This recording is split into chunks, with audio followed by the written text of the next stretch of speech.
Actress Poonam Dhillon ने 70 के दशक में फिल्म इंडस्ट्री में खूब तहलका मचा रखा था। मात्र 15 साल की उम्र में उन्होंने पहली फिल्म की थी। तब वे स्कूल में पढ़ती थी और इससे पहले पूनम ढिल्लों 1978 में मिस यंग इंडिया का ताज अपने नाम कर चुकी थी। डायरेक्टर यश चोपड़ा ने पूनम ढिल्लों को पहली बार फिल्म त्रिशूल में देखा था। वहीं से यश चोपड़ा को पूनम ढिल्लों में अपनी अगली फिल्म की हीरोइन दिख गई। उन्होंने पूनम को नूरी के लिए रोल दिया। यह फिल्म ब्लॉकबस्टर रही और इसने पूनम ढिल्लों को रातों रात स्टार बना दिया। जिस तरह पूनम ढिल्लों फिल्मी पर्दे पर धमाल मचा रही थी, उसी तरह उनकी निजी जिंदगी में भी तहलका मचा हुआ था।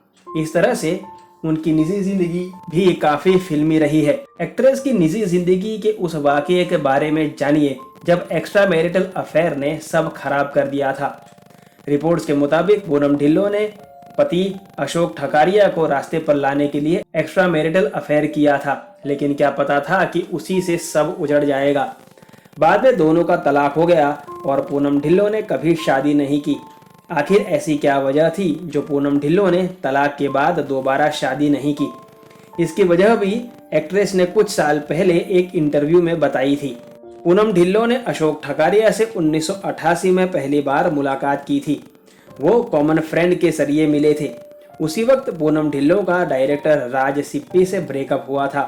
पूनम ढिल्लों ब्रेकअप के दर्द से उभर भी नहीं पाई थी कि उनके पिता चल बसे। फिर तो जैसे पूनम ढिल्लों पर दुखों का पहाड़ टूट पड़ा। उसी दुख में अशोक ठकारिया पूनम ढिल्लों का सहारा बने।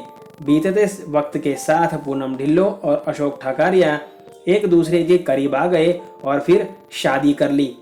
अशोक ठकारिया और पूनम ढिल्लों की शादीशुदा जिंदगी में सब कुछ अच्छा चल रहा था। पूनम काफी खुश थी। जहां अशोक ठकारिया फिल्मों में बिजी हो गए, वहीं पूनम एक्टिंग छोड़कर शादीशुदा जिंदगी में रम गईं। कुछ समय बाद पूनम ढिल्लों ने बेटे को जन्म दिया। बेटा बड़ा हुआ, लेकिन पूनम काम पर नहीं लौटी। घर वालों ने पूनम ढिल्लों को सलाह दी कि वे अपने आप को किसी न किसी काम में बिजी रखें, लेकिन पूनम ढिल्लों ने किसी की नहीं सुनी। फिर ऐसा भी वक्त आया जब वे दूसरे बच्चे की मां बनी। इस तरह अशोक ठकारिया और पूनम ढिल्लों एक बेटे अनमोल और एक बेटी पलोमा के पेरेंट्स बन गए। लेकिन शादी के कुछ साल बाद ही पूनम ढिल्लों और अशोक ठकारिया के बीच कलह मचनी शुरू हो गई। पूनम को लगने लगा कि अब उनकी शादीशुदा जिंदगी में पैशन और रोमांस नहीं बचा है। पति के पास भी उनके लिए वक्त नहीं होता है। मसाला.com की रिपोर्ट के अनुसार पूनम ढिल्लों को इस बात की शिकायत थी कि उनके पति के पास रविवार का दिन भी नहीं होता जब वो साथ में वक्त बिता सकें। पूनम ढिल्लों घर में बोर होती रहती और उधर अशोक ठकारिया अपने प्रोडक्शन के काम में बिजी हो गए। पूनम ढिल्लों ने मन बना लिया कि उन्हें तलाक लेना है।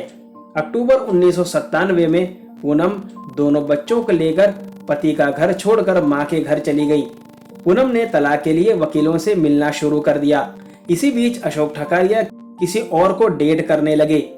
पत्नी पूनम के होते हुए भी उनका एक्स्ट्रा मैरिटल अफेयर शुरू हो गया, जिसने आगे में घी डालने का काम किया। लेकिन पति को रास्ते पर लाने के लिए पूनम ढिल्लों ने गलत कदम उठा लिया।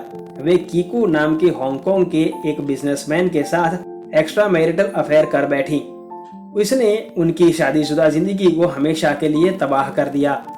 आज पूनम ढिल्लों सिंगल मदर हैं। जब उनसे एक बार पिंक विला से बातचीत में दोबारा शादी को लेकर सवाल किया गया तो एक्ट्रेस ने कहा था, दोबारा शादी तो बिल्कुल भी नहीं, और ना ही मैंने इस बारे में सोचा। बस हुई ही नहीं। मुझे कोई ऐसा मिला ही नहीं जिसे मैं मेरे दोनों बच्चों से ज्यादा तवज्जो देती। मेरा फोकस मेरे दोनों बच्चों पर रहा। पेरेंटिंग या अन्य चीजों के मामले में जब तक कोई इंसान मेरे घर में कोई खास वैल्यू लेकर नहीं आएगा, तब तक मैं भटकने या डिस्ट्रैक्ट होने की कोई वजह नहीं देखती। ऐसे लोगों से मिली जो मुझे बहुत अच्छे लगे, लेकिन वो या तो टिक नहीं पाए या उनमें एक लाइफ पार्टनर की क्वालिटी नहीं दिखी। आपके लिए बॉलीवुड की बातें।